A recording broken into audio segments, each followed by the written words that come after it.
Iran Israel का विवाद सीधे सैन्य टकराव में बदल गया है। 27 सितंबर को बैरूत में इजरायली हवाई हमले में हिजबुल्लाह नेता हसन नसरल्लाह की मौत से गुस्साए ईरान ने मंगलवार को इजराइल पर करीब 200 मिसाइलें दाग दी। हमले के जवाब में इजराइल ने ईरान के खिलाफ जवाबी कार्रवाई करने की कसम खाई है। इसके कारण हालात धीरे धीरे नाजुक होते जा रहे हैं। इस तनाव से दुनिया के देश अलग अलग खेमों में बंट गए हैं, इसलिए इस मुद्दे पर अलग अलग देशों के नजरिए को समझना जरूरी है। Iran's attack is a severe and dangerous escalation. There will be consequences.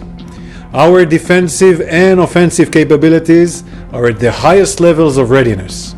Our operational plans are ready. We will respond wherever, whenever, and however we choose, in accordance with the directive of the government of Israel.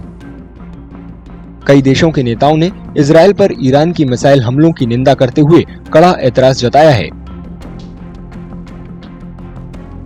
Israeli प्रधानमंत्री Netanyahu ने भी इसे Iran की बड़ी गलती बताते हुए कड़े एक्शन की चेतावनी दी है। अमेरिकी विदेश मंत्री एंटनी ब्लिंकन ने भी हमले की निंदा करते हुए उसे अस्वीकार्य बताया है। Iran, for the second time in the space of 5 months, launched a direct attack on Israel, including some 200 ballistic missiles. This is totally unacceptable, and the entire world should condemn it.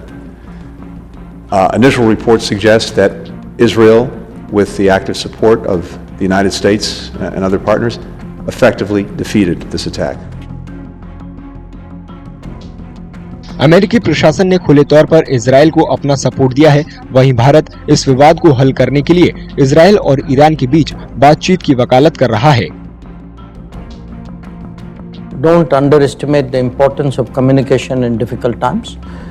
If there are things to be said and passed on and passed back, I think those are all contributions that we can make, and we do. Israel Iran संघर्ष ने कई देशों को अपनी रणनीति नए सिरे से बनाने पर मजबूर कर दिया है। ईरान के रूस और चीन के साथ अच्छे संबंध हैं। इस बीच इजराइल को अमेरिका से मजबूत समर्थन मिला है। राष्ट्रपति बाइडेन ने सैन्य मदद का आदेश दिया है और ब्रिटेन के प्रधानमंत्री कीर स्टारमर ने भी अपने समर्थन की पुष्टि की है। Direct conflict between Israel and Iran, it goes without saying that US will be on the side of Israel and it will give direct support to anything that Israel has to do. Both the President Biden as well as Secretary Blinken have promised ironclad support to Israel. There will be some other Western countries also like UK and which will be in direct support of Israel.